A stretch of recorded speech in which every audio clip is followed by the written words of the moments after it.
Welcome, welcome, welcome. It's the Michael Brooks Show. We're broadcasting live from our respective quarantine corners with super producer Matt Leck. Hello. Chief economist David Griscom. How's it going? Welcome to the show, everybody.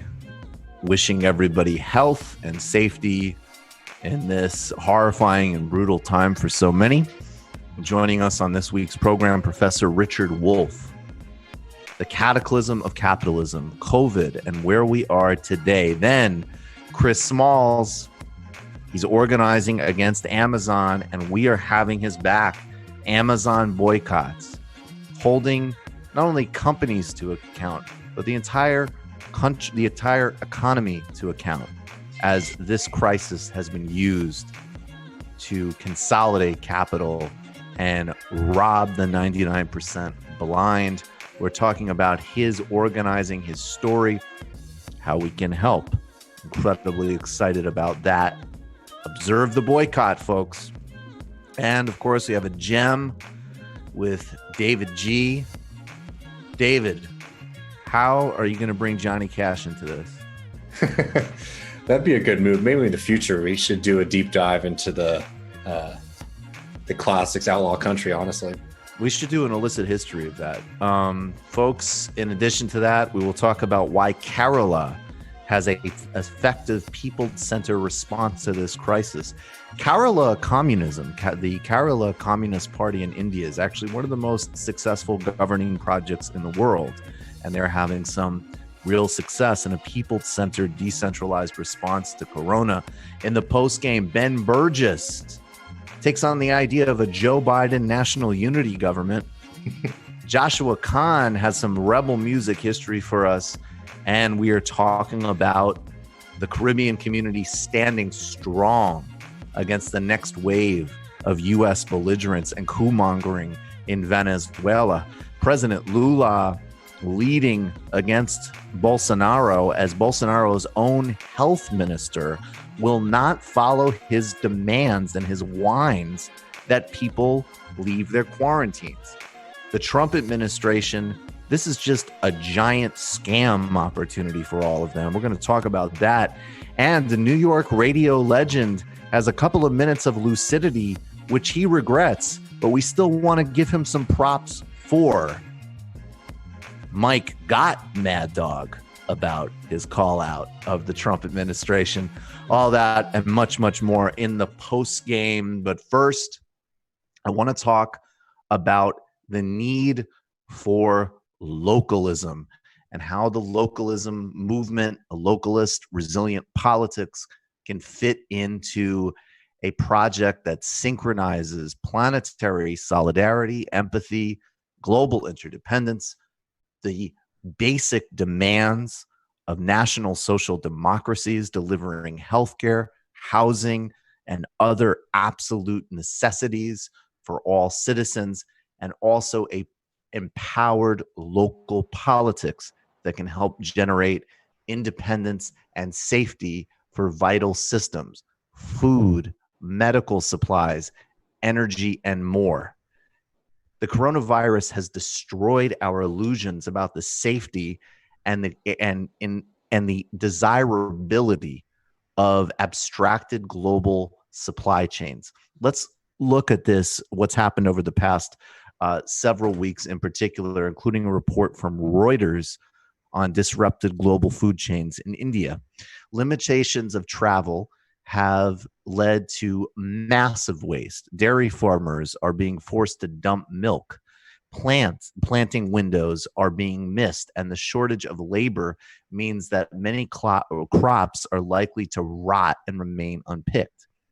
This could lead and will lead to food shortages. It will damage labor prospects and, as always, threaten the livelihoods and well-being of already pressed small farmers who are already deeply threatened by agricultural monopolies and governmental policies that do not favor them. The problem isn't limited to food either.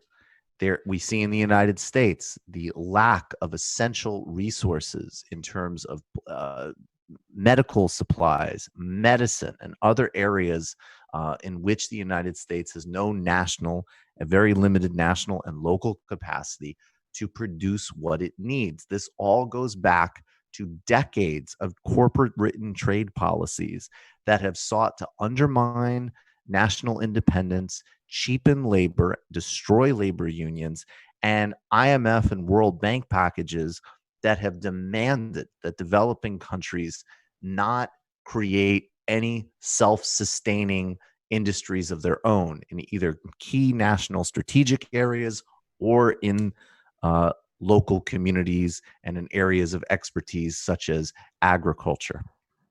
Across the globe, the pursuit of cash crop uses up the best land for export while locals are malnourished. And we are seeing, of course, as I say again, the devastating cost of our inability to produce our own medical supplies in the United States, thanks to trade agreements like PNTR with China that was passed in the late 1990s. Now, we need to reprioritize the local in this. Of course, I'll keep emphasizing there's a profoundly important, urgent role and necessity of recognizing that we are globally interdependent, that there's no Chinese virus, there's no African virus, there's no American virus. This sort of garbage xenophobic thinking is antithetical to the shared endeavor of to protect humanity through collective scientific efforts, medical innovation, coordination, and extraordinary acts of solidarity like Cuba's doctors. Nation states have the responsibility to provide every single person in their polity healthcare, housing, clean water, food, and more. Obviously, the United States so devastated and so behind in all of these vital areas. But now we also need to reprioritize a notion of localism that is empowered and democratic. Renegade thinkers in the 1970s, like E.F. Schumacher and Ivan Illich, emphasized human-centered systems and critiqued bureaucracies, both public and private, that took away capacity building in agriculture and education and replaced it with standardized and mass process. It was a critique not of the notion of development entirely, but of the idea of bringing in top-down structures that robbed people of local agency and said that people's innate capacities, traditional systems, lacked any value and can be destroyed by the march of capital and bureaucratic development. In a contemporary world, we have Michelle Bowens at the Peer-to-Peer Foundation and people like Jeremy Johnson, who's been on this show, and Brent Cooper, and people involved in something called the meta-modern movement. Now, I don't agree with all of the ideas in this movement, but I do know that there's some very, very, very important things they're exploring, including recentering the idea of the commons. Of course, Marx talked about the enclosure of the commons. We've done a history of that with Richard Wolff. The notion of broad public expanses of land which had to be commodified and made private in order for the formation of modern capitalism. Common resources cover a huge amount of area of human value, ecological, technological, and artistic, that exist inside and outside of markets as well as government. They really are their own sort of third sector platform. And there's a huge amount that can be done in a local level to reclaim the commons and create more resiliency. Things like community-supported agriculture, people working in common agricultural collectives, initiatives to reassert the need for municipally owned and locally distributed energy sources, building more capacity locally. This can also fit with the more technological focus of folks like Aaron Bastani. As an example, if we use 3D printing in a effective and smart way, it could immediately change the paradigm of medical production, drug production, and other vital areas, and again, create that local capacity building. This, and we'll see this actually in some of the success of Carola later, also cannot be separated from a fundamentally democratic ethos. We're not talking about simply local capitalism. We're not talking about making micro exploitation. We're talking about the role of localism in a broader democratization and empowerment of the economy. And this is also a very important uh, way of looking at it from a Marxist perspective, that when we understand that, of course, there's a fundamental need for government regulation and things like that in our modern circumstances, there's no way of getting around that. But that the ultimate aim of this politics is emancipatory and empowering in the broadest sense. And that's going to include people organizing in their polities and taking control of their regional networks to generate more democratic outcome. Capitalism tends towards monopoly systemically. There's a reason why local production has been replaced by global production and profit seeking. However, we can recognize that while capitalism disempowers us from taking important decisions, that our lack of local planning and inability to produce locally comes from the dominance of major corporations and unnecessarily complex systems whose only goal is profit. We need to be talking about using local social and political movements to rebuild our capacities for production and connect those industries and systems to broader global efforts to reorient the economy. Every site is a site of struggle, and we need a local movements as much as we need national and international ones. It's not either or. We need to fight on every battlefield, and the local has been neglected for far too long. Again, global interdependence, national social democracy, and local resilience with a through line of, in the fullest sense of both words, democratic socialism girding all of these movements. Does that make sense, guys? Do you guys have anything you want to add to that? I just wanted to highlight something that's very important, that people understand, that when we're talking about localism, that not to fetishize, for example, small versus large, rather to focus on community power, democratic control over the control of the few. So, when we're talking about, for example, how ridiculous our food system is, where there's large places across, for example, like the Horn of Africa, where people are malnourished, living right next to very, very good soil, because that land is being used to produce cash crops that are exported. Right. And it's about taking back control over like the regions around us so that we can better provide for ourselves and provide for communities instead of just for profit seeking. So when we're talking about, and also just the kind of anarchic world that we're living in today, where there's actually a very few amount of suppliers that supply major cities like New York City, all across the country. Our food systems are controlled by a few major corporations, and there's no reason that we should not have more local agriculture. So it's not about fetishizing small versus large. It's about saying that we need more democratic control over our society and over our economy, and reclaiming the local that has been completely devastated by global capitalism is a massive and very crucial first step. Yes. And also, Matt, I mean, and also it is very important. And as I'm kind of digging back into this literature, again, particularly Small is Beautiful and E.F. Schumacher's work on books like Deschooling Society, which I'll talk about more. There's flaws in these models. There's no doubt about it, as there's flaws in every model, but there is actually something very important, I think, about also reasserting the idea that when these modes of production came in and completely wiped away old systems, that basically saying, as an example, I'll make it, concrete, that like the work on the commons, everybody should think of this essay called The Tragedy of the Commons by Garrett Hardin, which is one of the worst pieces of writing ever, right? And the notion, was a piece in the late 60s, was that if the commons are not regulated by a private market, they will be despoiled. They will be destroyed. And it's a really interesting move, because what you're discounting, and again, I understand that some people, this is not about romanticizing local production or First Nations people or anything like that. Every society is flawed. Everything has problems.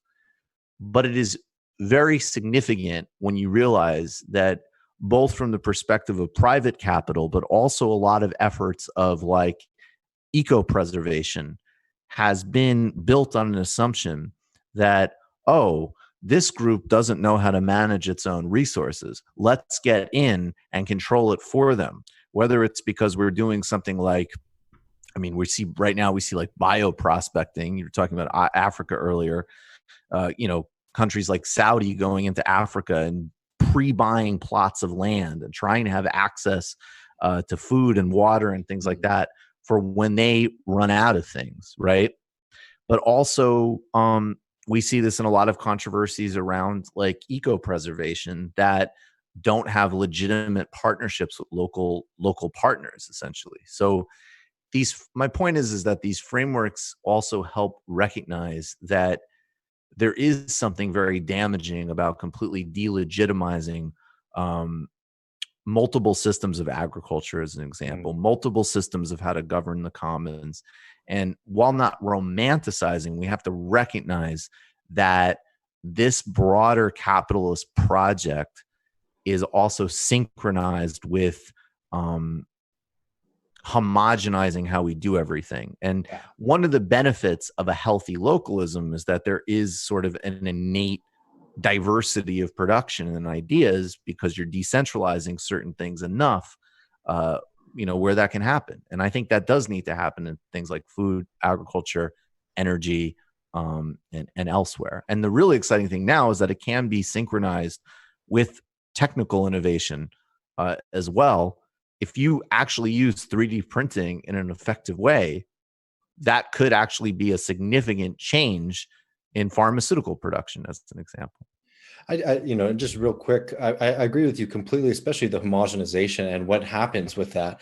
Like there's a project in South Carolina called Anson Mills, where they're actually trying to revive a lot of the old rices and the old beans and the old flours and all the old crops that have been completely devastated by a monoculture, where we're growing the same kind of rice all around the world, and it's destroying indigenous and more ancient and more diverse versions of food stuff. So like there's a lot of people who are doing that work, and it has to cut across against the market, because that's not the most profitable way to operate.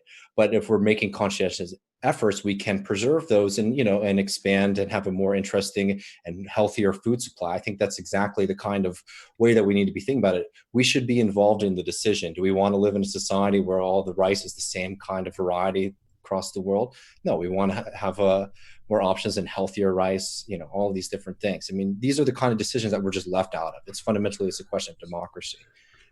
Yeah, it's funny. I know I've been on my colonial studies kick, and you look at just the original dispossession sort of rationales, which is you aren't improving the land, Native Americans, so we're going to take better advantage of it. Mm-hmm. But, we're having this issue of like the short-term horizon of corporations and the profit motive. Well, back then it was the same case, where it's like if you look at it over the course of like 20 years, because they didn't exhaust the land and like the nutrients inside it, they rotated it in a much smarter way. It was actually way more profitable in the long term than, the immediate just get every little bit of potassium out of it. Look what cotton did to the South. Right.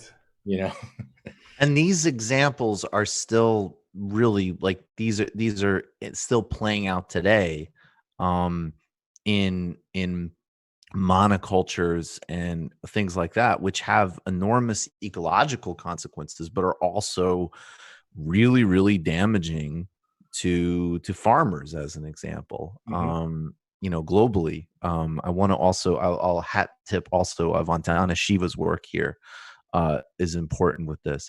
Let's Matt, can you tell Professor Wolff we'll get to him right at 7:29 or 7:30, and we'll just do a shout out of both the Teamster thing and Kerala and a little pitch.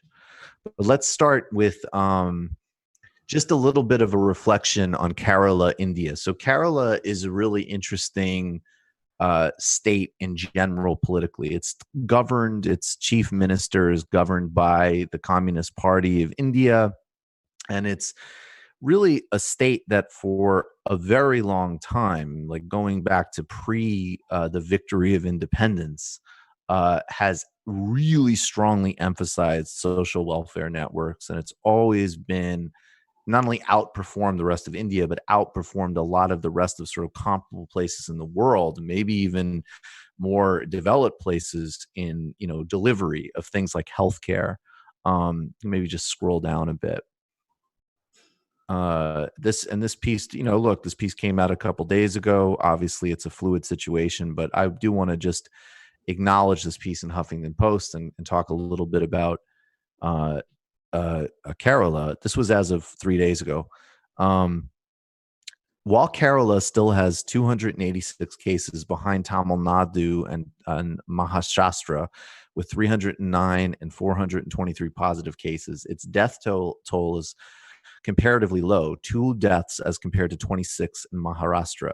The state has won praise for its adept handling of the pandemic that has killed more than 50,000 people around the world and overwhelmed health systems in even resource-rich countries like the obscene, disgusting shithole United States. This has occurred even though a southern state faces challenges such as high population density, high proportion of the elderly, 12.6 of the total population, who are particularly vulnerable to disease, and financial constraints following 2 floods and a I don't even know what that is, a earlier virus outbreak several years ago. Can we keep scrolling down?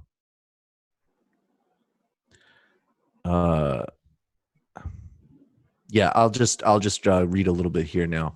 Okay, right. Yeah, I keep forgetting. I'm not controlling this. The Pinarayi Vijayan led government's response to the COVID-19 outbreak provides a glimpse of what goes into building a robust response to public health crisis of this magnitude. In the past few weeks, the government has instituted much praised interventions, such as providing logistical support to quarantine people to buy supplies, counseling and better internet data packages for those in isolation, and soap and hand sanitizers at bus stations and at the entrance of public buildings. Like, we don't have this stuff in New York City. Mm-hmm. Okay.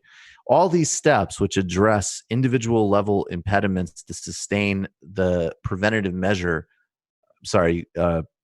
crucial to checking the spread of new infections, exemplify the application of scientific knowledge with empathy.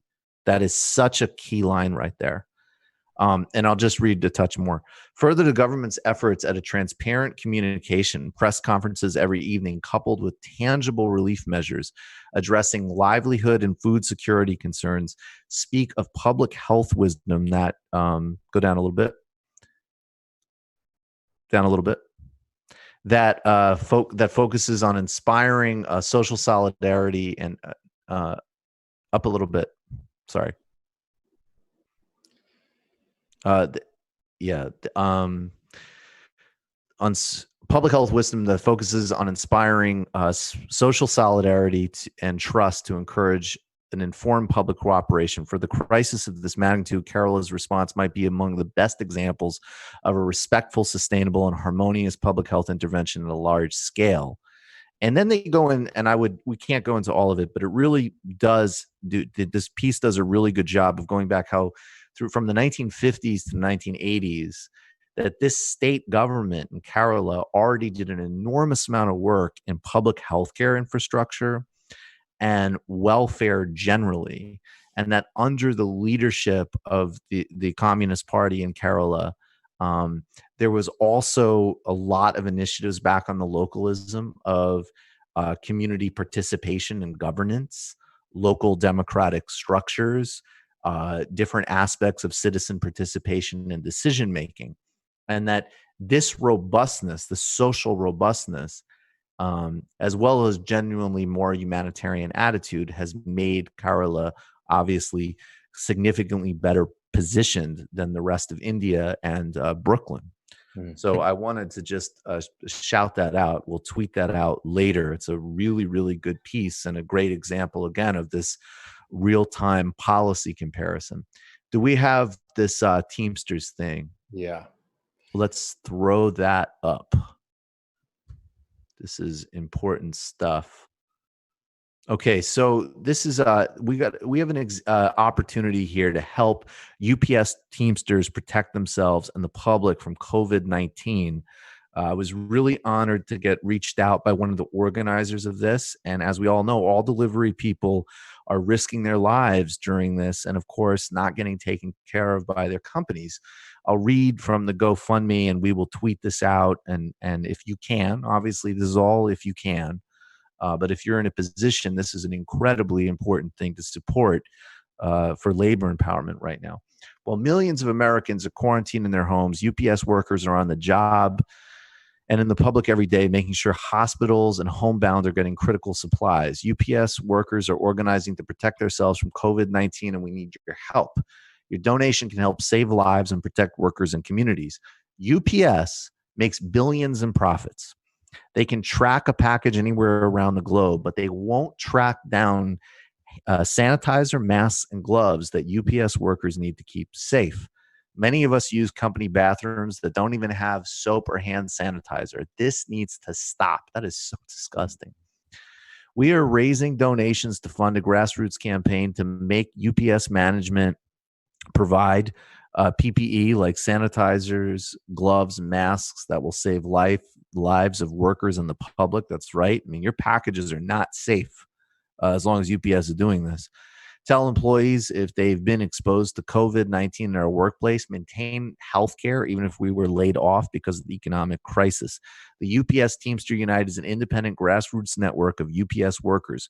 We won't get a penny of funding from UPS or the union. Our grassroots movement is growing. We're informing and uniting tens of thousands of UPS workers and getting our stories into the media and getting results. All right, guys, if you can, donate something. And if you can't, use your social media platform. This stuff is important as hell. I'll say really quick, as always, guys, if you can, if you're in a position, this is a very good time to jump on and become a patron. Patreon.com/TMBS. We still need to keep growing and paying all of our bills and getting everybody's, salaries and things like that. And, the importance of this work and how we're doing it, I'll say unabashedly, is only going to increase. And we're obviously, if anybody needs a deal, we're giving everybody, the deals they need. And so if you're in a position, some people are kind of upping their membership level to help, sustain that. Go for it and go become a patron.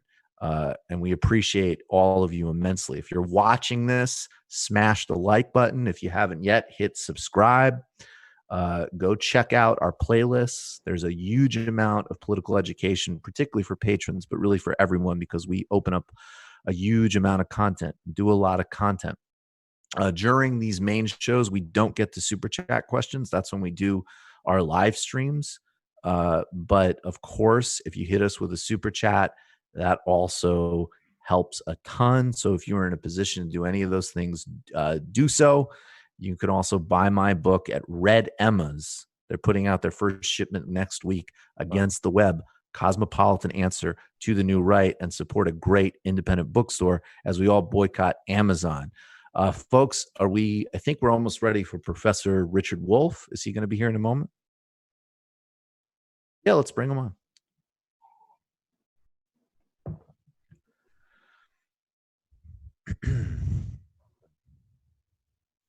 Oh, okay. Here he is. Tell us, Professor Wolff, are you there? Connects for a second. Let them know. Let them know that they're. Professor Wolff, are you there? I am. Thank you so much. Thank you. This is a strange time that we're living in. There's no doubt about that. I mean, this is taken. One thing I actually appreciate is the question, "How are you?" has become a real question. So, how are you, Professor Wolff? Well, I've gone to a country location to be safe, to be pretty isolated. And so far, so good. I'm hoping that I escape with my wife and part of my family so that we are in a position to keep it going.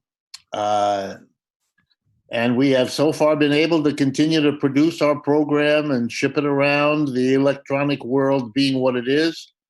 I'm sure you're doing the same. And it's a bit of a miracle that we can continue to function. But for the moment, we're doing it. Right. So, you can never predict the specific form it's going to come in, but you have been saying it's coming. A major rock to the economy, another violent spasm of capitalism. And what I'd like you to do, if you can, is, are they separated? We have a public health crisis. That's just here. Even in a much more advanced society, it would happen. But the response to it, particularly in the United States, the absolute failure to get it under control, the bailout as an enormous theft and consolidation of monopoly capital. What does that tell you in terms of where you think we're at in the overall picture of the crisis of capitalism? Okay, let me try to tell you. I've been working on it and thinking about it and basically obsessing about trying to answer that question. So here's the best I can do, at least so far. We are 20 years, not even, into a new century. In that 20 years, we have had 3 crashes of capitalism. We had the so-called dot-com crisis early in 2000. We then had the subprime mortgage crisis in 2008 and 9.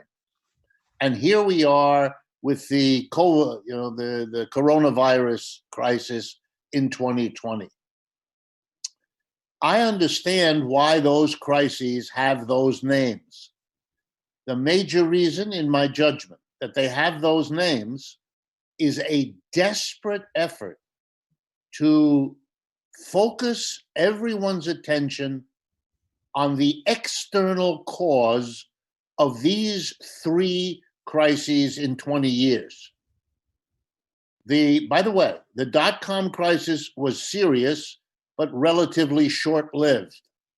The 2008 crisis was so bad, the second worst in the history of capitalism, that it got the name the Great Recession. This one, we already know, will be worse than the Great Recession, and the only question is, will it be worse than the Great Depression of the 1930s? So the basic punchline of what I'm getting at is, the old joke, it takes 2 to tango. In order to have an economic crash, you can't explain it by some external factor.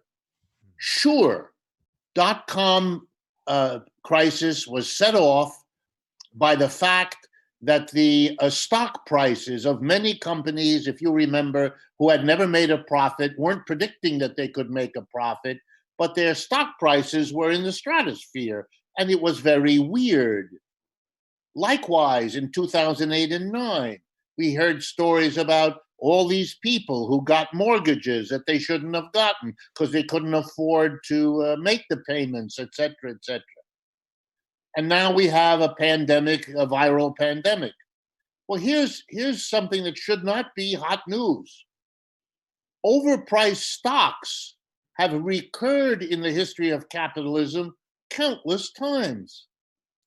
Failures of large numbers of people to make mortgage payments have happened repeatedly in the history of capitalism. And viral pandemics are not new. The worst one in 1918, the Spanish flu, killed almost 700,000 people in the United States. A tremendous event in terms of the death and the destruction. And as recently as a dozen years ago, we had SARS, we had MERS, we had Ebola. Our scientific community, our medical community, and the history of our people is wrapped up in coping with, anticipating viral pandemics. We know that the problem is how they spread. We know that we have to control all of that. Just like we know that there are stocks that get wildly overpriced and that imposes a risk, and that mortgage financing is always risky, particularly when you give mortgages to people with subprime credit. Here's my point. Capitalism could have, should have, and if it were properly run, would have prepared for and been able to manage each and every one of those events, just like it was successful in managing them in days gone by. Calling them the crisis of the X is an attempt to divert attention from this question. Why was capitalism so incapable? Here in the United States, as you rightly say, extremely, but in other capitalist countries also to varying degrees. And that's the interesting question. And what does it tell us about capitalism? And if I can answer my own question real briefly. One, Please. It gives the lie, for those who wanted to believe it, to Mr. Trump's endless repetition that we had the greatest economy in the world, the economy was in great shape. A great economy and one in great shape does not collapse when it is confronted by crises of this sort. It either has the resilience, it either has the capability, or it doesn't. And ours didn't. Okay, next final point. What was the problem? And here is the best that I can come up with. To prepare for a viral pandemic, to use the current one, everyone in the medical field says he and she knows exactly what you need. Earliest possible identification of the virus, immediately setting in motion the protective apparatus to deal with this recurring problem of a viral pandemic. What does that mean? It means accumulating, either producing or importing tests, ventilators, masks, gowns, beds, hospitals, trained personnel to use all of that equipment. These have to be produced and stockpiled, distributed according to the need, where the population centers are. All of this is very well known. So why wasn't it done? Answer: it is not profitable to produce huge numbers of masks and have them sitting in a warehouse. It is not profitable to stockpile beds. It isn't profitable to stockpile tests. Why not? Well, that's not how profit works. If you know how the system works, you want the money to turn over as fast as possible. You don't want have your value sit in some form for an indefinite length of time before you sell it, because in that time, your money isn't making money, and that makes you competitively unsuccessful within a capitalist framework. So nobody did it. Nobody produced these things and stockpiled them. Nobody imported them and stockpiled them. Nobody made sure that they were adequate to a rising population. None of them made sure they were distributed geographically in the ways that made sense given populations that were in close proximity to one another. We have a lower bed per person count than most of Western European countries by a lot and not by a little. We have had one governor after another, including Mr. Cuomo, who were proudly closing hospitals left and right in rural areas over the last many years, and not just in rural areas, in urban areas as well. Brooklyn has seen Brooklyn, New York, several hospital closings in the last 10 years, some of them directly closed by Mr. Cuomo. And I don't want to pick on him, it's just having become a hero overnight, there's a little bit of a strange piece of amnesia going on here. So in any case, what did the government do? Now, it's possible for a government to admit that the private profit system is a big, fat failure in coping with this crisis. and then to come in and to compensate for the private capitalist sector's failure by taking active steps. That is, the government could have purchased and stockpiled the tests, the ventilators, the masks, all of it. But they didn't, because in our capitalist system, and here you begin to see the difference between the United States on one hand, and Britain perhaps also, and Western Europe. And the difference is our government is proudly complicit with the ideology of private capitalism. It cannot get its head around the fact that private capitalism, in a way that I'm going to summarize in a moment, is a big fat failure here in the most profound sense, and needs the government to come in and compensate for its failures. It can't say that. It can't say it because it grew up in the same ideological craziness that the CEOs did. Most government officials at the top are CEOs lent by the private sector to the public anyway. They go to the same schools. They hear the same lectures. I've been a professor in the schools where they go. I mean, I know the game. And so the government in this country, much worse than elsewhere, failed to compensate for the private sector. By the way, that's not just Mr. Trump. That's a mistake. That's Mr. Obama and Mr. Clinton and Mr. Bush, all of them, to varying degrees, of course, but they all did it. So we had a private failure compounded by a public failure ending up being complicit with the whole sorry mess. And here's the punchline. What in this country, protecting us, preparing adequately, coping adequately with a viral pandemic, that's called public health. If there's any basic obligation of any economic system towards the people who live in it, it would have to include providing healthy food, providing decent shelter, and protecting the public health from endangering diseases and so on. Capitalism in the United States, the private sector and the government it owns, failed to do that. It is therefore, first and foremost, a failure of capitalism to perform at the basic function of protecting the public's health. And here's the irony of it all.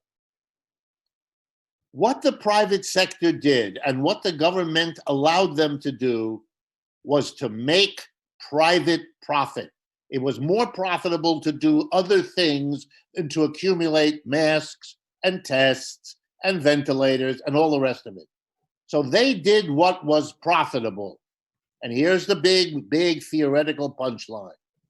What was profitable was not what public health demanded. We have already lost many times the wealth that would have been spent to accumulate and locate the stockpiles of all the equipment we could ever have dreamed necessary. Therefore, there is no other conclusion than this. The fuck up, if you pardon my Spanish, that was performed here was an exercise in gross inefficiency. It was inefficient not to produce those medical supplies. It was inefficient not to stockpile them. Capitalism was efficient in producing profit and inefficient in protecting public health. Therefore, the claim that is contained in 99% of the textbooks of economics, that profit maximization is the royal road to efficiency, is now definitively proved wrong. The efficient thing to have done would have been to produce and stockpile the materials we needed for the coronavirus. Capitalism wasn't efficient in dealing with public health.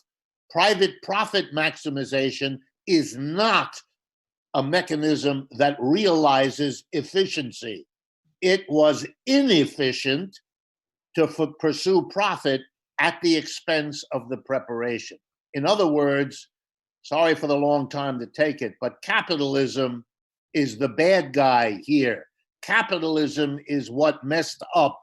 Capitalism lies at the core of the failure of this economic system to minimally perform a basic requirement of any economic system, which is to protect public health. The answer, we didn't know this virus was coming, is either stupid or perverse, or maybe the achievement of our current leader is to combine both virtues in one human being. We did know it was coming. It has come before. Any prudent person, especially someone with even a little bit of ethical or moral commitment, understands that these viruses can be deadly, as they have been repeatedly in both 100 years ago and 5 years ago. There is no excuse. It's only a question of explaining, and the explanation leads to that capitalism doesn't perform adequately, and therefore the real question we're left with is, why the hell do the people of the United States accept a system that works this badly? Well, that's what I want to actually, that's okay. So this is what I'd like to spend the next, 20 minutes or so talking about. There's a couple of things that have really struck me, and I thought of you specifically when they happened. One is just the very, basic thing that you could go and read a post by an epidemiologist or somebody who had some understanding of how these things worked. And they would say, we need to do X, Y, and Z, and nothing ideological, nothing from a particular standpoint, just a sort of, this is the strategy. And then you think to yourself, well, that's not going to happen because we know that, there isn't going to be stockpiles, as an example. We know there isn't going to be public supply chains or anything like that, right? And then what really hit me was watching Donald Trump with the CEO of Walgreens and CVS and thanking them. Mike Pence talking about vendors waiting for, and other administration officials talking about vendor innovation. And it relates to, I really hate the liberal tendency to blame people, as it were. But I do think, I know you and I have talked about Gramsci on this show. We've talked about the hegemonic mood. And what is the relationship between what's happening here? Some of it is just rank corruption. I mean, you can poke around, oh, okay, it looks like Donald Trump has a personal financial stake potentially in some drug he's pushing, or what is Kushner's brother's healthcare company trying to get in on the grave. There's all this very basic venile stuff that you'd expect from these people. But then there's also just this broader buy-in that we can't seem to escape. We pass a bailout that consolidates capitalism and monopoly capital even further. And some people are beginning to step out. At 8:15, we're going to talk with an Amazon strike leader. People are engaging in rent strikes. There's things that are happening, but there still seems to be the overwhelming sense that even as this is literally murdering people, that we cannot step out of these ideological confines. And what is going to take for that? Because it seems to me that it's not just as simple as convincing people that things are wrong. I think people understand that, but it's the leap that things could potentially be better. How does that happen? Well, I think the answer is, at least the answer that I get from history, is it's painful and it's frustrating, but the answer is you need to have a pretty consistent, constant accumulation of bits of evidence, of an experience over here, of a conversation with that person, of an overheard TV program, of whatever it is that begins to gel in your mind, that ways of thinking you believed before really don't work. And we know young people who reach a certain age and they grew up in a religious home and many little things, and suddenly they can't go to church on Sunday anymore. They love their mother and father. They even like the music, but they can't buy in any. It's just they can't. Maybe on an earlier age, and I don't mean to be cute here, maybe when you're much younger, you go through a little mini catharsis where Rudolph, that reindeer with the red nose, you suddenly figure out that's a fable, that's a story. There really isn't, a reindeer like Really? that. Yeah, and there isn't damn. the fat man in the red suit who comes down the chimney and puts the presents under the tree. It doesn't, and there are moments of sadness of giving that up. Those stories had meaning to you. This is not I don't take this lightly. This is heavy stuff in people's, but I think it's happening now. And let me tell you what I think is coming down the pike very soon, and is something that I hope programs like yours will engage. What we are going through now has a historical antecedent, and it may surprise you. The antecedent is the general strike. We are now experiencing a general strike, more powerful, better organized than any general strike I know of in history. Even those that had very sophisticated labor union organizations behind them. If I understand the numbers, we have 60 million people working in the United States, continuing to work. But our labor force is 150 million, which means 90 million people aren't doing their normal job. No general strike that I can imagine would have been that successful in getting out that many people. This system isn't working. Now, why do I think that's important? Because there's a growing movement, and it started with Mr. Trump about 10 days ago, and it is now gathering steam. A number of CEOs of major American corporations, including banks, have given interviews over the last 3 or 4 days, basically saying we must get people back to work. And the reason is that they've discovered a basic law of economics. Capital is not a thing. It's not a machine. It's not a factory. It's not an office. It's none of those things. It's a relationship. Because if you don't have a worker coming in to use it, then all that capital is worth nothing. The machine will function to gather rust and dust and serve maybe as a vehicle to hold a potted plant. It's useless. Labor is the key thing. And they're learning that, and they're understanding all their verbiage about how they're the leader and they're what makes it happen. It's very humbling. They are discovering that all those people who sweep, who work the machine, who open the door, who heat up the coffee, without them, it doesn't amount to a hill of beans. Next point on the same issue.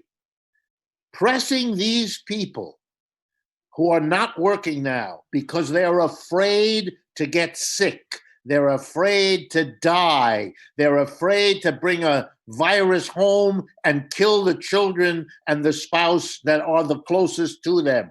They're being told, fuck you, you're coming to work, and this is a lesson that is being drilled like a dentist drill into the minds, not the teeth, of the American working class, which is confronted with the demand.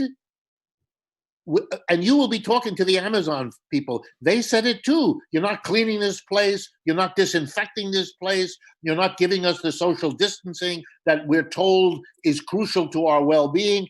You're not willing to spend the money. The nerve of Amazon to propose a few days ago that if 2 weeks is not enough paid leave for persons testing positive, then they would encourage other Amazon workers who have unused paid sick days to give them as a gift.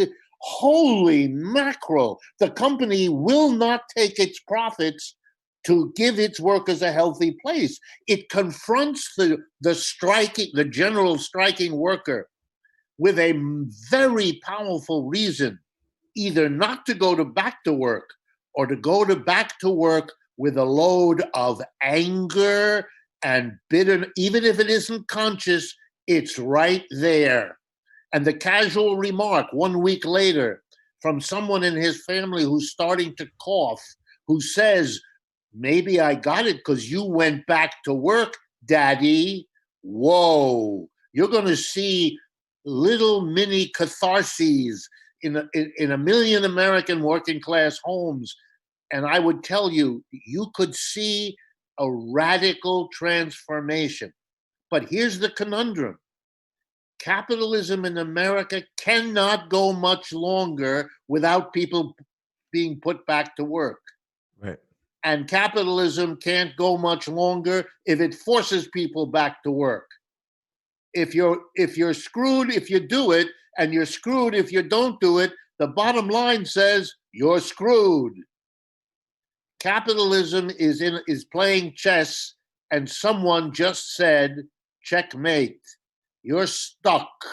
And how are you going to get out of it? And Mr. Trump, whatever his skills at BS, is going to have a hard time navigating this conundrum.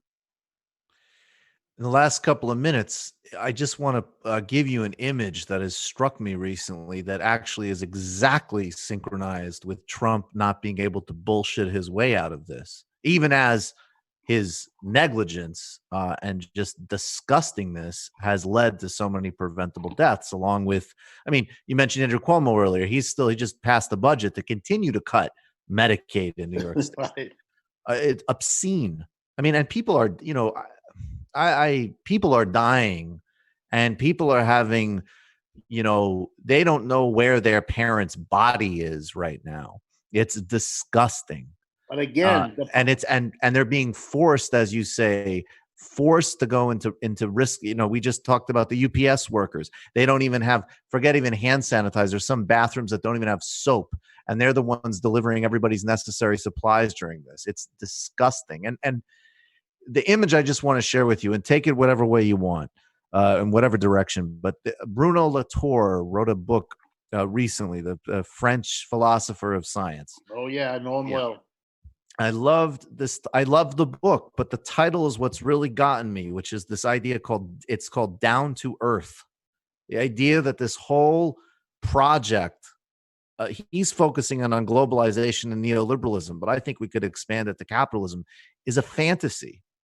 There is no Earth that is infinite. There is no infinite market solution to everything. It's literally a collective fantasy life. And he was talking about climate. But obviously, this catastrophe serves as well, that we are going to be forced back down into terrestrial orbit by crises like this. And Donald Trump's bullshit, and Hake's bullshit, and Milton Friedman's bullshit, and Amazon's bullshit is not going to get us out. They're going to make it worse. And maybe that's the kind of mental change you're talking about. Physical change. Yeah, it's physical, but it is a mental. Look, if the workers don't go back to work and the employers tell them they have to, what happens then? These are the questions that you and I would not have thought worth discussing because they were so far in the future. And here we are, literally a few weeks since the last you and I spoke. And this is a sign. This is the way it happens. It's this. I think I quoted it on your program once.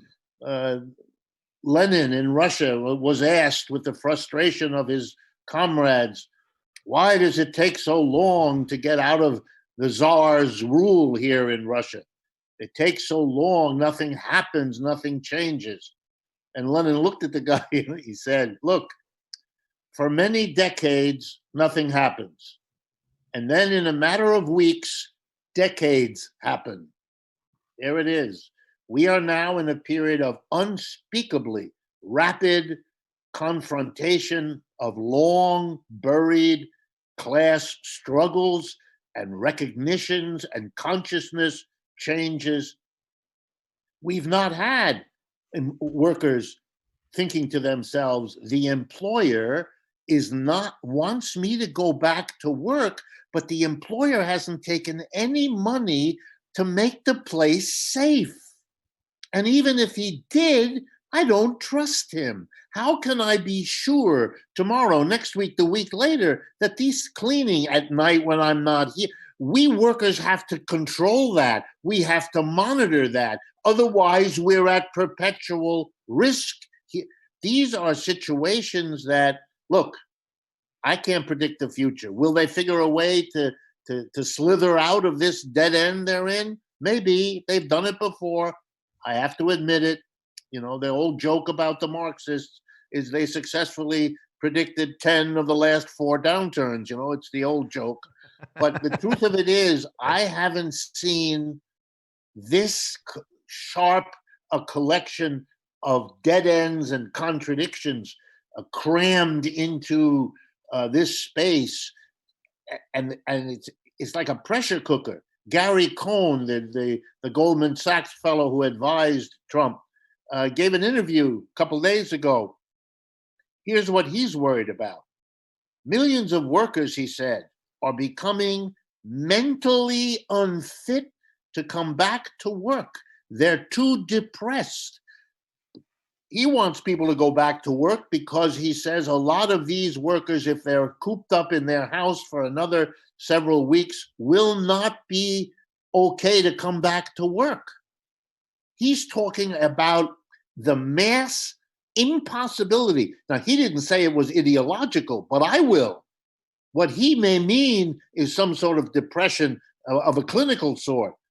But he's also worried, whether he knows it or not, about another kind of mental shift that isn't depression, but is an attitude towards the workplace that is very dangerous for the people who sit at the top. All of that is going on at lightning speed in historical time while we're talking about it. And that's an F-U, Gary Cohn mental shift. Yes. F-U. Yes. F-U, Jeff Bezos. And as a final question then, just to make it really specific, the kind of irony, paradox, whatever, of all of this stuff and reading Marx and thinking strategically, obviously there's a moral goal. There's an unimaginable amount of preventable and solvable suffering that we allow to happen because of these obscenities. But there's also just the strategic reality that while capital and, they have everything in terms of money, power, the influence, the control, the institutions. But what does the great mass of people have that could stop the whole thing? Their labor power. That's right. They have the right to refuse that labor power and in the process make a whole set of demands. Maybe a final thing I can give you is an idea of one of this kind of demand. Please. 93+% of the private labor force in the United States, and the private sector is the major part of our economy, are not unionized. So let's talk about that 93%. Here's a demand. In every workplace, a workers' committee is set up, which has to have the following right: to monitor and supervise and control the health and safety of the workplace. It has to be cleaned, it has to be disinfected, it has to be managed in the right way. If the facility is too small for 6 foot apart work conditions, move it to a bigger facility, build one. The payment for that has to come from the corporate profits, and the control and supervision is done by the workers. If you don't give us that, we don't come back to work. Those committees, and in unionized places, let the union do it. Make the demand. That has to happen. Those committees will learn that what they're doing for a safe environment, they could and should be doing for every other dimension of the work experience: the wages, the climate conditions, the quality of the air, the availability of daycare. It's the beginning, but it's a structural beginning that cashes in on the immediate life and death concern that these workers will want that. They will want to have their own elected representatives responsible to them to make sure that what the employer failed to do, he cannot get away with failing to continue to do. And I think you could get an incredible movement behind this, and you would suddenly, and here's the joy of it, you would suddenly reorganize the American working class and compensate for, reverse the decline of organization that is the history of the labor movement in the last 50 years. Incredible. Professor Wolff, I feel the energy, and I think we also need to feel grounded optimism here too. Absolutely. There is real possibility here. It's often that way in history. Some of the worst moments are likewise, it's all Hegel's insight. They likewise the moments of incredible opportunity. You want to limit the horror and you want to grab the opportunity. Yes. And just, it's the conversations we've had about, the importance of the electoral realm and how to organize. I mean, these things are still very important, but this has opened up an entirely new terrain at a much more accelerated rate. All right, we'll get together again soon and keep track of all this. Stay safe.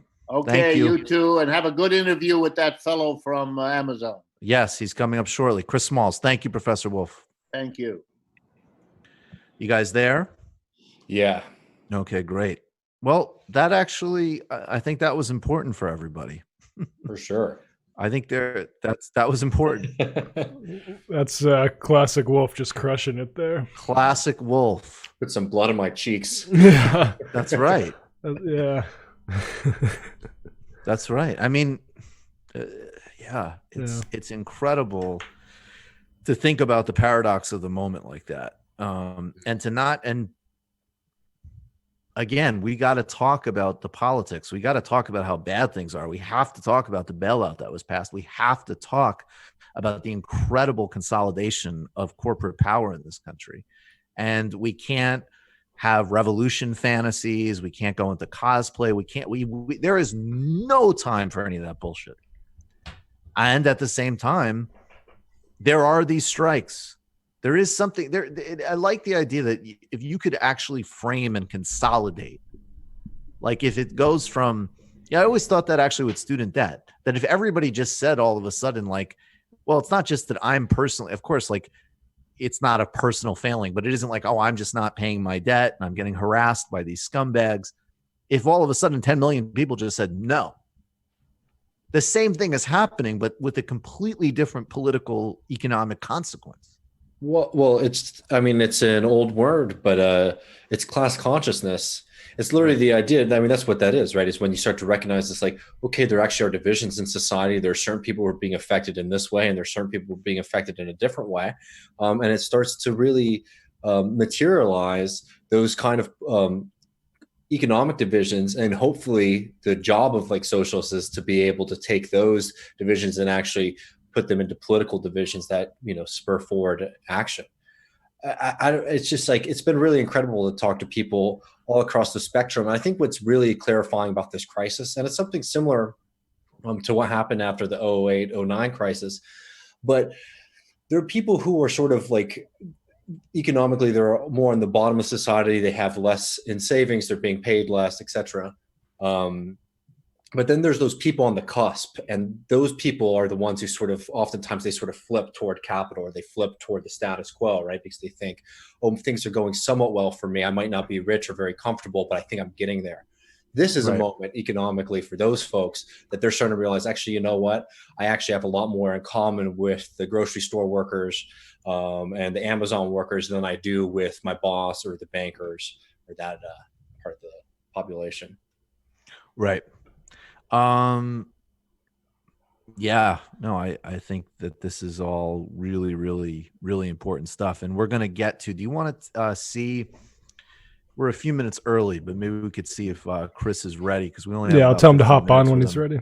if he can hop on when he's ready, maybe we can get a few extra minutes, because I do want to talk. I mean, this is the exact translation what Chris Smalls is doing with Amazon.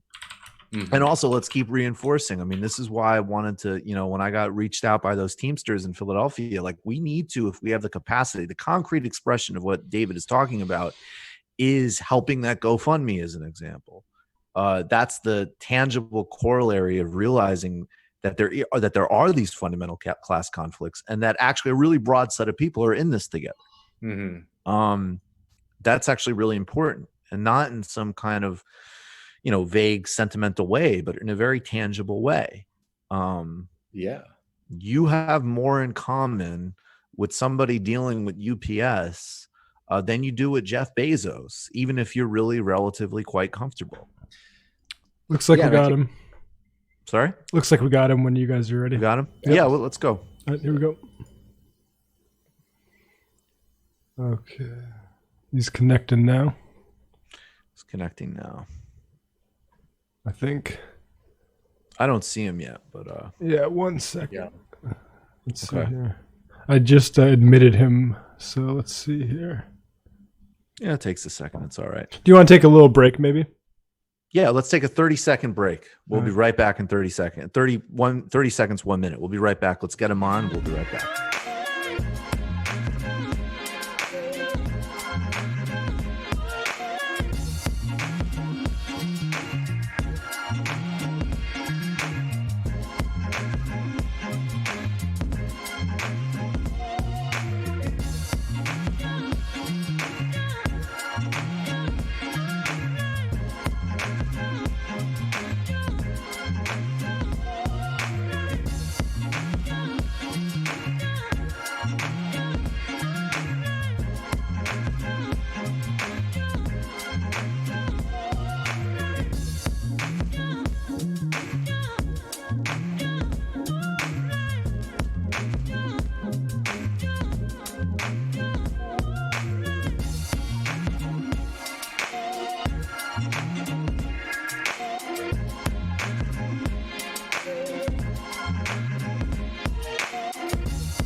Live. Welcome back to the Michael Brooks Show. Michael Brooks here. It's a great honor, pleasure to welcome Chris Smalls. He is organizing Amazon workers. Chris, thank you for having me. How are you? Thanks for having me. I'm great, man. I'm hanging in there, fighting a good fight, man. You are a good fight. Can you take us through this process that began? I just want to top line 3 quick things and then take us through it. The floor will be yours. So, sure. Amazon and Whole Foods have done next to nothing. That's my editorial to protect their workers during this pandemic. Chris responded to that first by asking some very basic questions about safety protocols, and then starting to kind of organize the workforce. And we've also gotten a report in the last several days that not only did this, that this has gotten pushback from the highest levels of the company, including Jeff Bezos. So, Chris, can you take it from there? Sure. Well, yeah, as you all know, March 30th, I started a revolution. I'll take you back to how it started. March 24th, I returned to work after taking a couple of days off. Obviously, raising concerns within that building because I've seen some of my colleagues and employees fall ill, and a domino effect. And it was very alarming, very scary. And I raised concerns in the building to the HR team, saying like, hey, something's wrong here. We need to quarantine the building. They were very nonchalant about it. As you can tell, this country, we're playing catch up because our chief and commander is catching up. So the company was doing the same thing. We wasn't prepared. We wasn't taking it serious, but I was. I was very aware and adamant about the safety and the well-being of my employees, especially working with these people 40, 50 hours a week. This is my extended family, been with the company since 2015. So, March 24th, I came to work because I needed a check to pay my rent. And my colleague, who's on the same level as me, a process assistant, which is similar to an assistant manager, she was sick. Her eyes were bloodshot, puffy. She was fatigued. And I was like, yeah, you need to go home. It's 9:00 in the morning. She was like, yeah, I'm sick. I went for testing last night. And I'm like, oh, yeah, you definitely need to go home. As you know, you don't even get the test unless you're showing severe symptoms. So I was like alarmed that she was even there in the building to begin with, after being there all week around hundreds of employees for 10 hours a day. So thank God I came there on my overtime day, which is not even my normal schedule, and sent her home. They forgot to leave that part out. But yeah, that's the truth. 2 hours later, we had a small managers meeting, which we have every day, called the sync meeting. And that's when we learned about our first confirmed case. The associate was in the building on March 11th. It's the 24th though. So they were pretty much nonchalant about it. They were like, hey, he's not here. He hasn't been here for a number of days in a row. I didn't give a damn, excuse my language. But I was like, hey, the Queens building in New York, they closed down. They had one confirmed case. They closed down. They send everybody home with pay, and they sanitize the building. I was expecting that. It didn't happen. That was my last time working for Amazon right there. I walked out the building at 12 o'clock.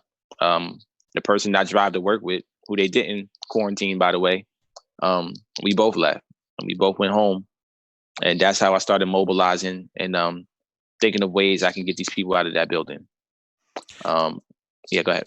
Did you already have a sense before this that this was something that you wanted to do in terms of overall work conditions at Amazon? No, I was just being a concerned human being. I had no idea none of this would transpire to where I'm at now. I was just a regular person, a regular father of 3. And I was concerned, and I was just trying to save people's lives. I didn't want this virus to go home to their families. I came back to the building every single day, Wednesday, Thursday, Friday, up until Saturday when they quarantined me. And I sat in that cafeteria for 8 hours a day, explaining and telling the truth to the employees because they deserve to know it. And I told them, like, hey, you've been working around somebody that tested positive. And we walked into the general manager's office every morning, interrupting his meetings in groups of 10, trying to close that building down. And I got nowhere. I got a bunch of running around all week. They helped orchestrate me sitting these people in the cafeteria, lying to them, telling them I'm going to come address them. They never did any of that. They never warned me multiple times. They knew exactly what I was doing. And then they quarantined me just because they wanted to silence me. I think they were annoyed about what I was doing. And then it was like, hey, you did come in contact with her. You had to be quarantined. I was like, yeah, I know I did. I told you guys that when she tested positive on Wednesday. I knew. I told you guys that. You guys told me y'all was going to call me over the phone or email me, which didn't make any sense. But now you're telling me in person I'm quarantined? Okay, fine. But what about the employees? What about the person I ride to work with? No, just you. So what does that tell everybody? Right. What else have they done in response? And where were you at when you got the news that there was a leak of a meeting where they were talking about undermining you personally at the very highest levels? I was home, I've been in here talking to the world. When I found out, I received the email early in the morning before the press even got a hold of it. Now we all know what these people are. Thank you. Whoever leaked it, thank you. You did us all a favor, not just me. I'm not going to stoop down to that level. I put a statement out there already, and all I can say is we all know who Jeff Bezos is now. We all know who he has around him, whether he said it or not. You can imagine the type of conversation they really have about minorities. And that says enough, It's never going to be Amazon versus Chris Smalls. It's going to be Amazon versus the people. So they're going to have to answer to all of us. Talk about that process now. There's the boycott happening. The organizing has continued.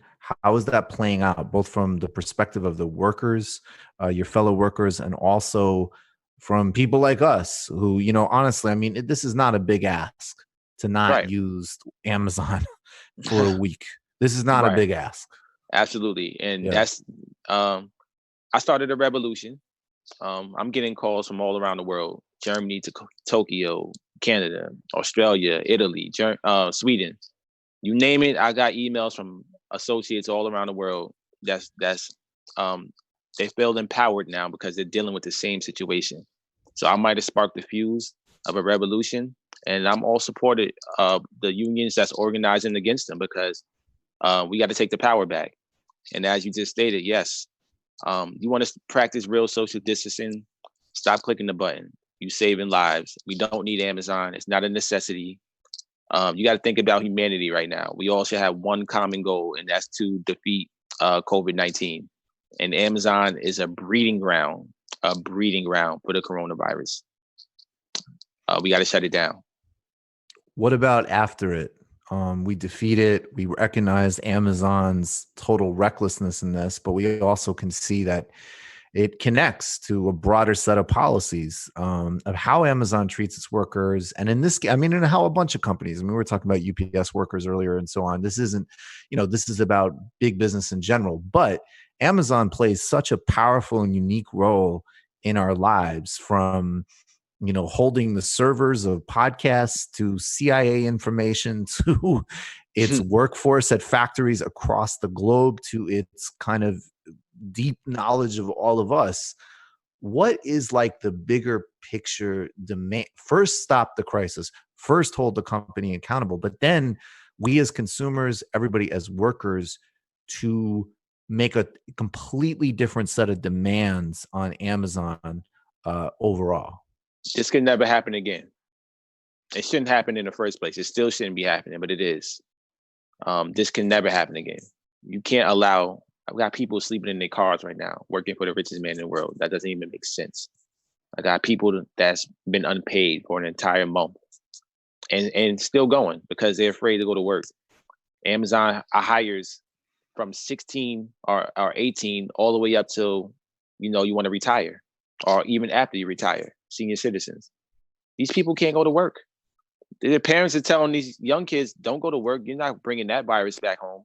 And these senior citizens have underlying health conditions, or their immune systems are not strong enough to go to work. They're unpaid right now. The company's throwing money towards PR. You want to show commercials about, sending out PPE and temperature taking. It's all reactive. It's all Band-Aid work. It's all fabricated, sugar-coated.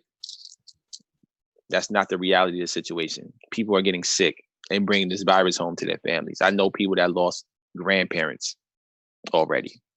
Yep. And this company don't give a damn. No, they've spent more time figuring out how to smear you. Right. Good luck. What about your friends and people that led this first act of, and look, just real courage. Let's be honest. Like, thank you, and let's honor that. Thank you. Where are people that you were concerned about personally? Where is the state of their health now? It's hard because they need money and they want Right. to take the stance with me. They haven't been going to work. They're trying to hold off as long as they can.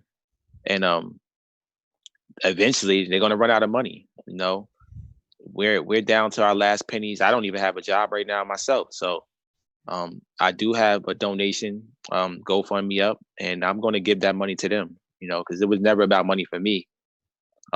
This is for them. And I'm going to give that money, whoever donates, I'm going to make sure that I pay the people that's in the building. And we have a national strike with the organizers across the nation.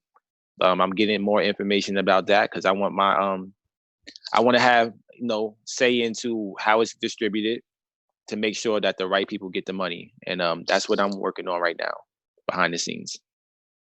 In the last couple of minutes, please just tell us all of the concrete ways. It sounds really simple, as I keep saying out of the gate. Don't use Amazon for a week. But what can people do to try to synchronize as many of our efforts as possible and really, and make sure that this situation changes and in a durable way for the future? Sure. Well, let me tell the people the scary thing. Maybe I got to scare them or enlighten them at least.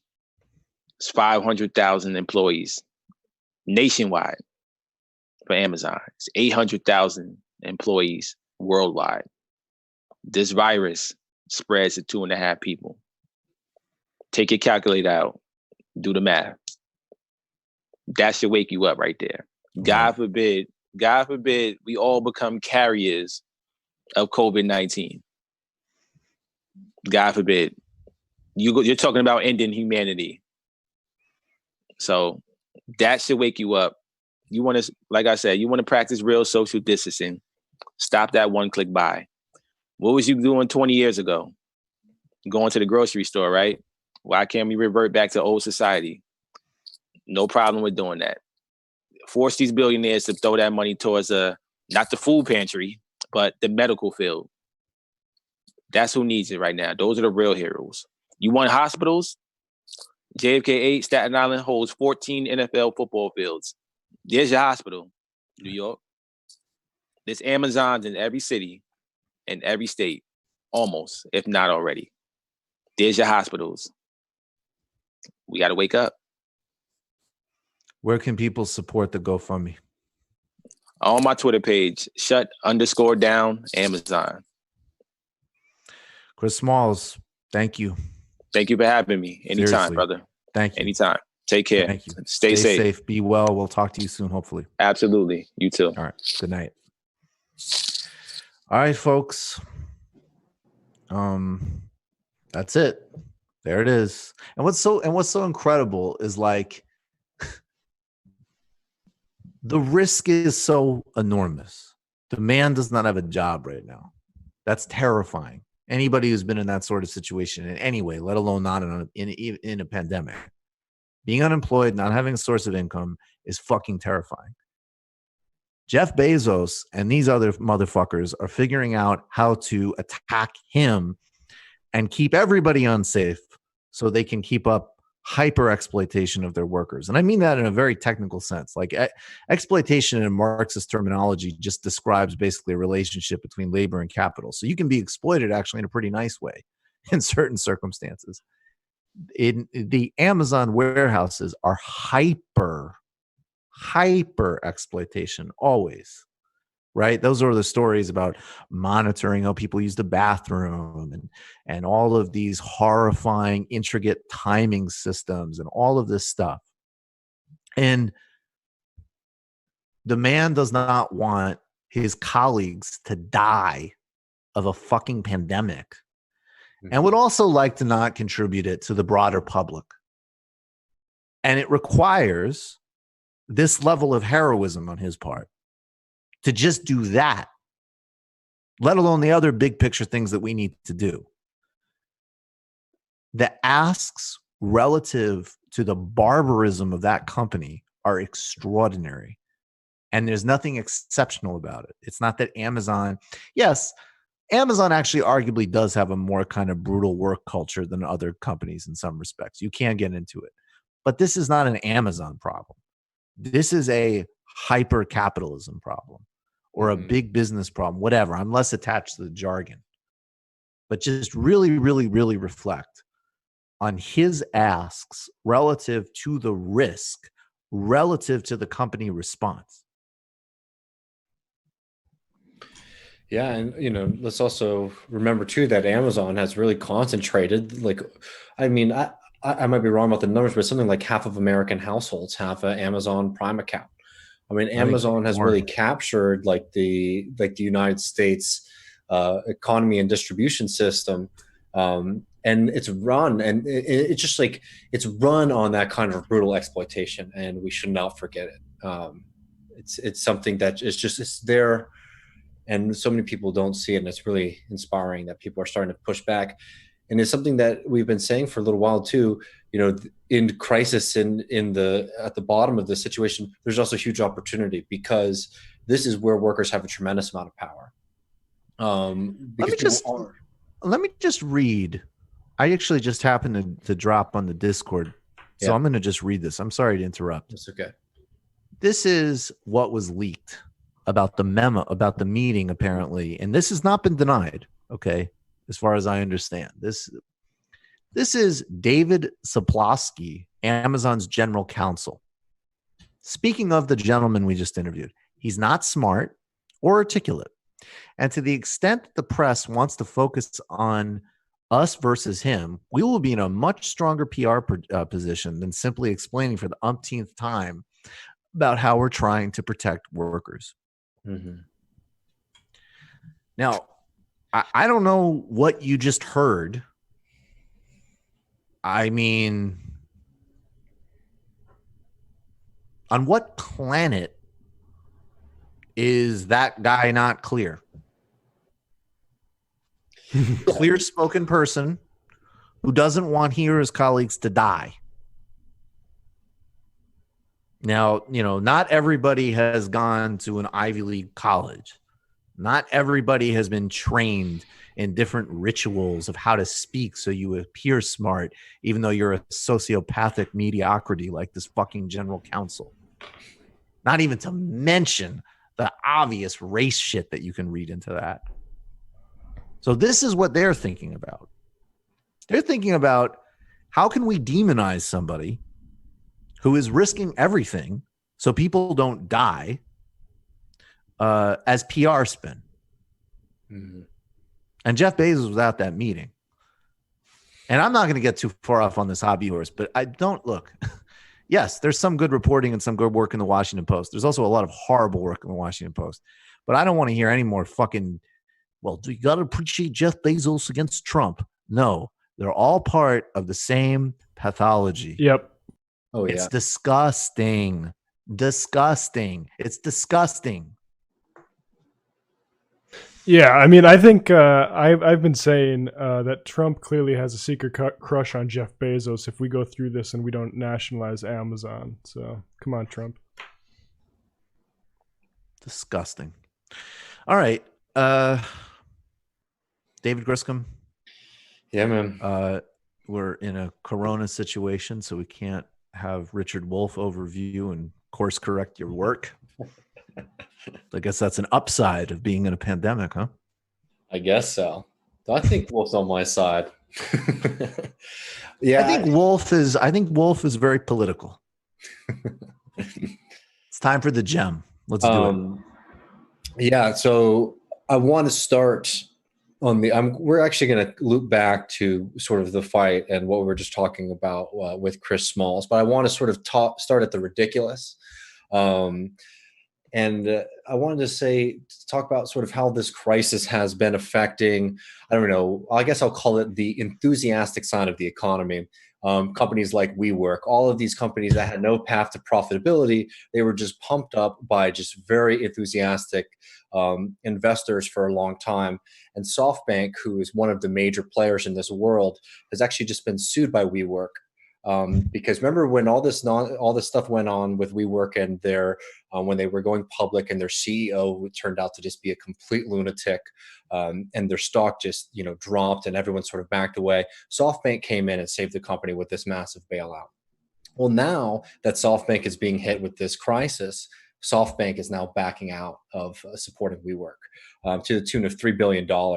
Let's also remember, too, that SoftBank is very, very involved in a lot of these kind of Silicon Valley tech companies, a lot of these companies that have really no path to profitability and just has continued to pump money into them. We'll come back to why that's a problem in a second. And also, let's not forget, too, that SoftBank is very much involved with Saudi Arabia, specifically with their Vision Fund. So we've seen over the past 2 days the Dow go up and down. There was a very excited moment on Monday where a lot of folks were thinking that the crisis is finally over. Well, those gains have already been erased today. Nobody knows what's going on. The least of which the least knowledgeable people in our society are definitely going to be people who are buying and selling stocks today. Now, I wanted to hit this because we have been talking about, or I've been talking about during these gems for the past 2 years, how much of the economy is pumped up by cheap money and just enthusiastic investment that's completely divorced from production. And what Richard Wolff was talking about during the interview earlier is exactly right. They're realizing that, what? We can have all the money that we want. We can have all the ownership of all these systems as we want. If the labor isn't there, then we don't own anything. Right. And you're starting to see all of those people who have been able to float on unprofitable kind of just like almost, honestly, just schemes. They're starting to get worried. Okay, well, how am I going to get my money? So you've seen this contraction in the market.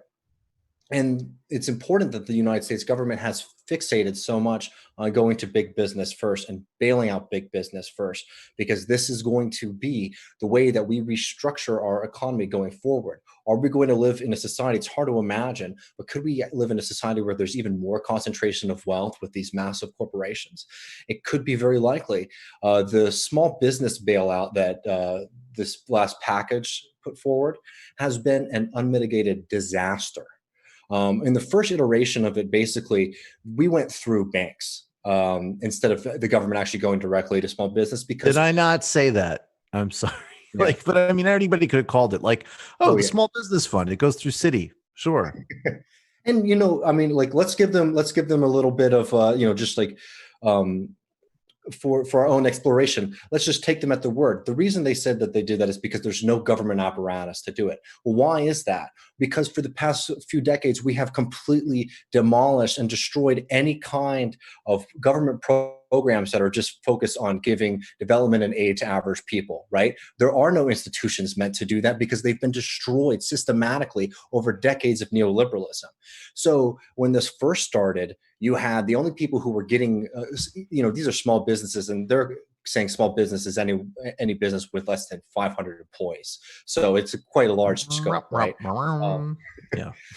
But the people who ate first there, as we talked about last week, were people who already had significant financial relationships with those banks. So the small businesses, who were basically the elites of the small businesses, they came and they were able to get their loans first. Now they're trying and they're scrambling to try to get some kind of a solution to this problem. I know the Federal Reserve is trying to jump in.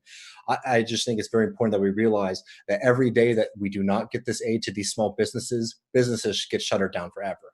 Every day that we do not get aid to these small businesses, people who need funds right now, today, yesterday, do not get to eat. Even this kind of stimulus that's supposed to be going to everyday Americans, it seems like that's going to take forever to get to most people, right? And we got to realize that we're seeing so clearly the inequality in our system. The Financial Times put out a survey that they conducted today that found 73%, nearly, which is around 3/4 of Americans, say that the pandemic has already reduced their families' incomes. And this is where it gets really worrying. Nearly half of those people saying they would be without any income at all if they were unable to work because of illness. This is the reality that we're facing. And this is almost the majority population of the United States of America that is being, one, untouched by the aid that's coming from the federal government, and two, is in such a precarious position. Again, something that's been created by the complete devastation of work, that everyone is working in these kind of informal jobs, part-time jobs, informal jobs, that we don't have any kind of institutions to reach people. And let's not even mention all the undocumented workers, precarious workers, and people working in the informal economy who are certainly being left behind right now. And so here we are, we're in this moment right now, and I think that we should see what the crisis is and also see where there's opportunity. The Financial Times editorial board put out an op-ed earlier last week that said the virus lays bare the frailty of the social contract, right? And it's a very interesting essay to read. I just want to read a quick couple lines from it, because you'd almost think it was coming from a more radical left-wing publication. Much as the struggle to contain the pandemic has exposed the unpreparedness of health systems, so the brittleness of many countries' economies has been exposed. Governments will have to accept a more active role in the economy. They must see public services as investments rather than liabilities, and look for ways to make labor markets less insecure. Redistribution will, again, be on the agenda. We are seeing capital on the ropes. It is recognizing that it can rig the system to its own benefit as much as it wants. But at the end of the day, without having the labor power, without having the access to the workforces that they are reliant on, having all the money, having all of the access to credit doesn't matter. So they're trying to find ways to lobby the government to come in and fix this problem, right? And we should welcome that. We want the government to come in. We want these social programs to come in and help people. But we need to realize that there are people who are now coming in who want to create a situation where people are basically held afloat for the next couple of months. And then after all of this devastation, everything becomes cheap. And they can actually gobble up more and more and more.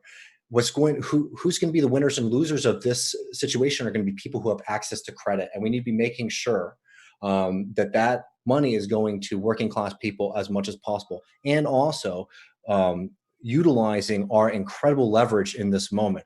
We are in a situation where we could see a massive reshuffling of power in our society, and the people on the top of the society are already 2-3 steps ahead of us, and we need to be moving as quickly as possible and as being bold as possible, because they are already prepared to make concessions. We're just not asking for it loudly enough yet, and we need to be supporting people who are on the ground in those fights, because we have all the power and all the leverage right now to really break a significant stranglehold over our lives by these people on the top have held for decades on decades now. Absolutely. Yep, that's exactly right. All right, folks, here's what we're going to do. We'll retweet the links to how you can support the Teamsters and how you can support Chris Smalls. These are things that if you can do, we'd strongly encourage you do. These are, the most important sites of action right now. I will say, again, if you're in a position right now to become a patron, do so. We need to keep, going at this time, obviously, and keep, moving full speed ahead. Obviously, we're in a relatively lucky position. So, if you need a deal, obviously we'll help you out. And, and we're going to be unlocking more content for people who absolutely, just want to engage more with the show. We're going to be unlocking more. We just actually unlocked the first part of the Never Let a Crisis Go to Waste 2-part conversation with Joshua Kahn Russell, which I think is incredible. And I would really strongly recommend it to everybody. So we'll keep doing more of that. If you're watching this, please make sure to smash the like button and definitely hit subscribe. Go through our archive and go to patreon.com/TNBS. Also check out Matt's Literary Hangover. This Friday, I'm hosting a Jacobin event on Jacobin's YouTube channel, which you should go and subscribe to, with Adolph Reed and others on Bernie and the myth of the African-American vote, which I'm very excited about and honored to do. Obviously, I think Adolph Reed is somebody that everybody needs to be reading and thinking about right now. And then on Saturday, and there will be more information, but I'll just say on Saturday, Anna Kasparian and I are going to be hosting a show for Jacobin. It's going to be called Weekends with Anna Kasparian and Michael Brooks. And it's going to be debuting this weekend. And again, this is a it's a show you can watch on the Patreon, on the YouTube channel of Jacobin, and that's it. That's the show. It's not it's not like TMBS and other models. Ultimately, obviously, there'll be other ways. Obviously, you can always become like a Jacobin subscriber, but that's straightforward. It's a new show. Obviously, it's going to be related to other things that we talk about and cover. But obviously, it's going to have a different flavor and be a new synthesis for both of us. We've been looking forward to doing something together for quite some time and excited to be doing it. So, folks, patreon.com/TMBS if you can. And I want to thank everybody across the board, obviously. And I just, stay safe, stay healthy, and we will see you shortly in the post game.